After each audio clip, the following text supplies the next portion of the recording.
Welcome to the unseen horror. Darkness lurks where you least expect it. Shadows move when no one is watching. Here, nightmares come to life, and fear has a voice. If you crave spine-chilling tales, eerie mysteries, and stories that haunt your soul long after the screen fades to black, you're in the right place. Turn off the lights, put on your headphones, and remember, never look behind you. Subscribe if you dare. Let's start today's story, The Cursed House. The wind howled over the vast ranch as the golden sunlight bathed the rolling fields. Horses galloped in the distance, their powerful strides a testament to the thriving business that Nathaniel Holloway had built. He stood at the wooden fence, watching the magnificent beasts he had raised, a small smile forming on his lips. From struggling to make rent to owning one of the finest horse ranches in the state, it was a dream come true. But dreams, Nathaniel knew, often had dark origins. His daughter, Evelyn, was the light of his life. Now in college, she was finally finding happiness again after years of mourning her mother's sudden death. The loss had shattered her, sinking her into a deep depression until she met Oliver, a kind and gentle boy who helped her heal. But despite the happiness they had now, Evelyn had always found something unsettling about their past. How did everything change so fast? How did her father, who could barely afford their groceries, manage to buy this massive ranch and pay off loans in less than a year? And why did he insist on keeping their old house, the one where her mother had died, locked away from them? Evelyn never questioned it aloud. That house held too many painful memories. Her mother's laughter, her scent lingering in the hallways, and then her cold body, lifeless on the kitchen floor. Her father had forbidden her from returning there, saying it would only reopen old wounds. But one night, fate played a cruel trick on her.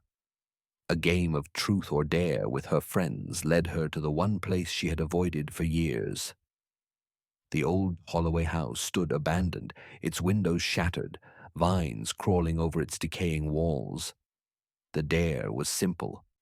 Go inside for 5 minutes and come back out. It was all fun and games, until she saw the headlights of a familiar car, her father's car. Nathaniel parked right outside the house, carrying a heavy bag. His movements were slow, deliberate, as though he carried something of great importance. 10 minutes later he walked out, the bag now empty. He scanned the area cautiously before driving off into the night. "What the hell was that?" Oliver whispered, gripping Evelyn's hand. Evelyn was speechless. She had no answers, only a terrible, gnawing curiosity. Determined to uncover the truth, Evelyn led her friends into the house. Dust coated every surface, cobwebs clung to the corners, and the air was thick with the scent of rot. Then she heard it, a whisper, software painful. "Save me." She froze. The voice was unmistakable. Her mother's. Her breath hitched, her skin turned cold. "Did you hear that?" she asked, her voice trembling. Everyone shook their heads. Then someone found a door, a heavy, iron-bound door, locked tight. As they debated how to open it, Evelyn's vision blurred, and she collapsed. She woke up in the hospital, her friends surrounding her, concern etched on their faces. She gave them a half-hearted smile, hiding the terror clawing at her chest. She hadn't told them, but she had noticed something.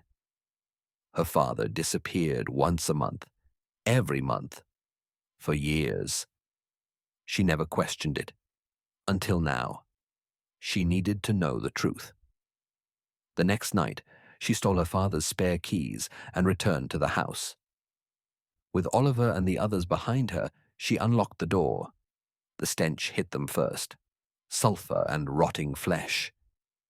They descended into the basement, their phone lights illuminating a nightmarish sight. Carcasses of cats and ravens, their decayed bodies forming a grotesque circle of death.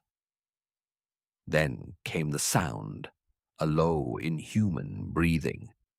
Their lights flickered, and at the center of the room, something moved. Chains rattled, symbols burned into the ground, and then they saw it. A creature bound in thick iron chains, its form shifting between shadow and flesh. Eyes black as the abyss bore into them. A voice, deep, guttural, inhuman, echoed in their minds. "I see your sins." One by one, it revealed their darkest secrets: shame, betrayal, regret. "I know your secrets." One by one, it revealed their darkest sins. Mark had stolen money from his father. Rachel had cheated on her boyfriend. One of them had caused a car accident and fled the scene. They stood frozen, exposed. The demon fed on their guilt, manipulating their emotions. And then it turned to Oliver. And it spoke of his infidelity.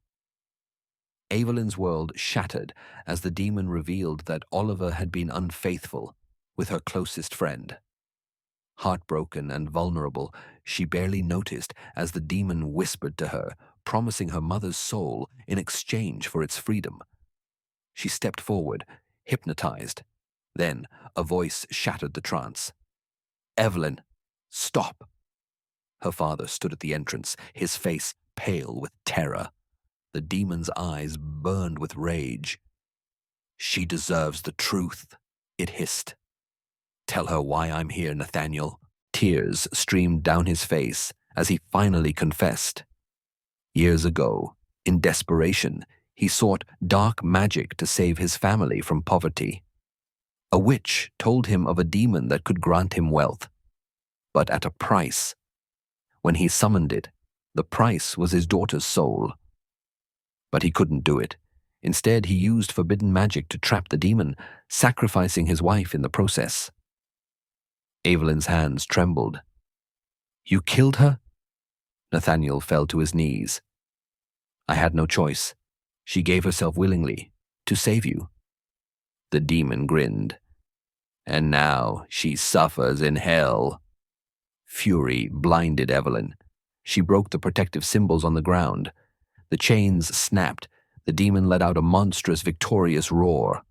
Too late, she realized her mistake. The demon tore through her friends, killing them in an instant. It turned to her father, ready to claim him at last. But Nathaniel had prepared for this day. He whispered an incantation, summoning flames from the underworld itself. The demon screeched, realizing too late that he had learned the one spell that could destroy it. With his final breath, Nathaniel grabbed the demon and dragged it down into the abyss with him. Evelyn screamed as the gateway to hell sealed shut, taking her father with it. The house trembled, the walls cracked, and then silence. She was alone. Everyone she loved was gone. Epilogue: A hollow life. Weeks later, Evelyn stood before the ruins of the house. Nothing remained except ashes and memories. She had lost everything. But at night, when the wind howled, she swore she could still hear her father's voice. "I did it for you.